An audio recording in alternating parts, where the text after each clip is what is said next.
Do you know all the differences between the DJ cables? Do you know what a balanced cable is versus an unbalanced cable? Or know what TRS stands for? In this video, we're going to break down everything you need to know about the cables DJs use. Hi guys, DJ Holland here, welcome back to Crossfader. Today we're going to geek out a little bit and get deep and down into our cables and learn exactly what all of them do and why it's important to use one cable over another one. Now if you like this video, make sure to go ahead and subscribe now, hit the bell icon so you're notified when we make more videos just like this one, and give it a thumbs up if you learned something you didn't know today. Let's get into it. So we're going to start with unbalanced cables. Now the most common unbalanced cable a DJ will ever come across, and the cable we've all probably come across in our lifetime, is the RCA cable. The RCA cable is usually used in pairs, one for each channel, white being for the left channel, red being for the right channel. It doesn't matter which way you use them as long as you pair them up together. But the RCA cable basically is an unbalanced cable used up to 5 meters in length. Now when you have an RCA cable, per channel you have 2 conductors.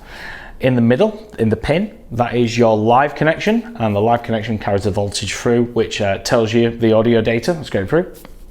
And on the outside you have the ground. Now the ground runs the entire length of the cable and shields the live. However, when you've got 2 conductors going through a cable, that cable will automatically become a type of antenna. Now the antenna, the cable, will pick up external interference, electronic noise, interference from radio waves and other electronic devices going on. And it's for this reason that we only use RCA cables or any unbalanced cable up to 5 meters in length. Now, if you were to run them longer than that, you would end up with humming and interference, so it's not recommended you ever run an RCA cable longer than this. And it's for this reason that we only connect devices together that are going to be in close proximity. From a CDJ to a mixer is typically less than 1 meter. For a controller into a mixer, again, typically no more than a couple of meters. And for home use speakers, again, short distances. Anything longer than this will need to be a balanced cable. Now the other type of unbalanced cable, before we move on, is the TS cable. This stands for tip and sleeve. The TS cable is most prominently used in guitars. Many people know it as just a jack cable or a guitar cable, but this unbalanced TS cable is used for connecting, again, instruments together with close proximity. So a guitar to a guitar pedal, or in the DJ world, a DJ mixer to a DJ effects unit or guitar pedal. Now, as we know, we cannot run these cables for more than 5 meters before we pick up unwanted noise and interference. So what's the solution? The solution comes in balanced cables. Now balanced cables again come in many forms, but the principle is the same. The way they work is you have not only the 2 conductors, the live and the neutral, the live and the ground, you also have a third which we call the cold. So on an XLR cable, it's easiest to see. Inside that cable you have 3 pins. One is neutral, one is hot, and one is cold. Now the hot and the cold both send the audio data down the length of the wire. But the cold cable runs at 180-degree reversed phase. So if you imagine you've got your audio wave going up and down like this, the cold will send the exact same signal but 180 degrees the other way. Now if you were to put these audio waves together and combine them, you would end up with nothing, because the 180 phase cancels out the wave above it. You know, -1 plus 1 equals 0. You will come out with nothing. So why would we want to send nothing down the audio cable?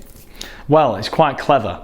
The way this works is you've got your audio cable running, you know, anything from 5 meters all the way up to say 30-40 meters at a festival, and it's running opposing. But that cable, just like our unbalanced cables, is going to pick up noise along the way. But when it reaches the destination, so whether it be a mixer or a PA system or wherever that cable is going, when it reaches its destination, the audio signal from the cold and the hot gets flipped again. And when it gets flipped, the noise, which has been picked up equally amongst the hot and the cold cable, gets cancelled out, and that leaves just the perfect audio wave with no noise, because the noise has been cancelled out thanks to the flipping of the phase. Very clever solution. And that's why we use balanced cables on longer runs and in more professional scenarios. So for a main example of a balanced cable would be the XLR. Now we use them from the back of DJ mixers to go to PA systems, to other mixing desks, and to loudspeakers. Apart from the XLR, we also have the TRS. Now these look just like the unbalanced TSs, but they've got an added ring as well. That's because it stands for tip, ring, sleeve. Now these cables can be used in two applications.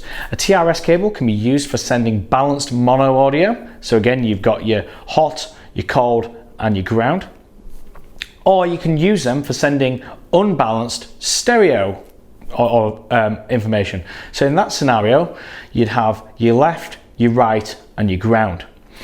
Now, a TRS cable, a great example of a balanced TRS cable is your booth monitors in a DJ box. You often have a TRS to XLR cable running from your DJ mixer to your balanced speakers. Also, your headphones. Your headphones use a TRS connection, but they use them in the unbalanced format to send the left, the right, and the ground up to your headphones. So that's a TRS connection. Whilst we're talking about TRSs, it's worthy of note to mention the TRRS cable. Tip, ring, ring, sleeve. These are a lot rarer. We don't really use them in the DJ world, but you will know them. These are used for sending stereo unbalanced audio one way and a microphone back the other way. We use these in gaming headsets, in your mobile phone headset with your microphone on it that goes to your phone. And it's worth noting that connection, just in case you've got an adapter kicking around at home that might be TRRS rather than TRS, just so when you plug it in, you're not having any issues. The third type of connection we need to speak about is digital. Now, digital connections on DJ gear only appear on higher end devices.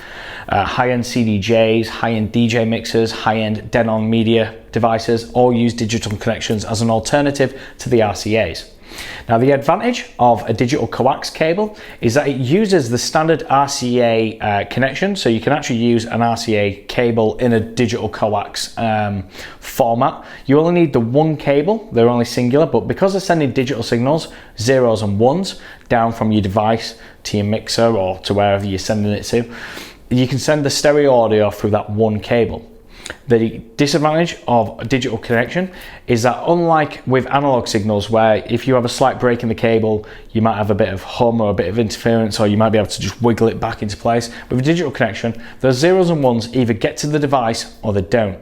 I see a lot of DJs getting confused with this when they plug in a bad digital connection, a bad RCA cable into the digital connections in a DJ box, and suddenly they're having dropouts and miniature like pauses in the music.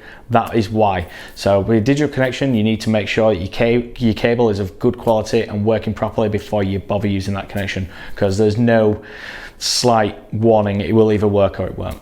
The final type of digital connection to talk about is one that we all know and we all use. This is USB. Now, USB connections in DJ gear come in many shapes and sizes. The most common is a USB-A port. Now, this is what a memory stick will use. You've got them on your computer, you've got them on top of your CDJs. That's a USB-A. Now, all USB ports, although they come in different shapes and sizes, they all transfer the same data across. The speed may vary thanks to different generations of USB devices. So USB 1.0 is the slowest. USB 2.0, which is the most common for audio devices, is faster and can carry more data. And USB 3.0 and 3.1 are the latest and the fastest. But no matter what ports you're using, your cables are interchangeable. So your USB-A port can use a USB-B port on the other end. So for example, when connecting a laptop to a DJ mixer or a DJ controller, you will usually have a USB-B port on your device and a USB-A port on your laptop. Newer laptops may use USB Type-C. Most people go out and buy dongles and adapt these. You don't have to. You can buy USB Type-C on one end and a USB-B on the other end, and it will work just fine. The one thing to remember when talking about digital connections in particular is that regardless of how much money you spend on your cable, the quality of the audio is never going to change. Your digital signal, your zeros and ones, either get from one device to the other or they don't. It doesn't matter if you spend £200 on a cable or £1. If that signal's getting there, the quality is all in the zeros and ones. It doesn't matter. So regardless of what cable manufacturers might tell you about, increased audio quality, lower latency, things like this, it's nonsense. The zeros and ones either get there or they don't. Now, high quality cables do exist, don't get me wrong, especially in the analog cables, so your unbalanced and your balanced cables, they do matter. You know, copper resistance matters.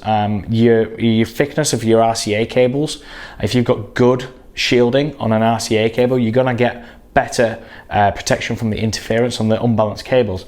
And above everything else, the quality of a cable in terms of its durability really does matter. If you're plugging that cable in and out every day, at every gig, you need something that's going to last the test of time. So a well-built cable helps. But with a digital connection, with a digital, whether that be digital coax for connecting your devices together, or your USB digital connections, the quality of the cable may make it last a longer time, but it will never increase the quality of the signal or the audio that you're getting through here. And there we have it, all the audio cables you need to know about. We hope you found this video interesting. If you have, give us a thumbs up. If you learned something new, let us know in the comments. If you've got any questions, let us know as well. Make sure you subscribe and stay tuned to this channel for more videos just like this one, and we'll catch you in another video sometime soon. Thanks.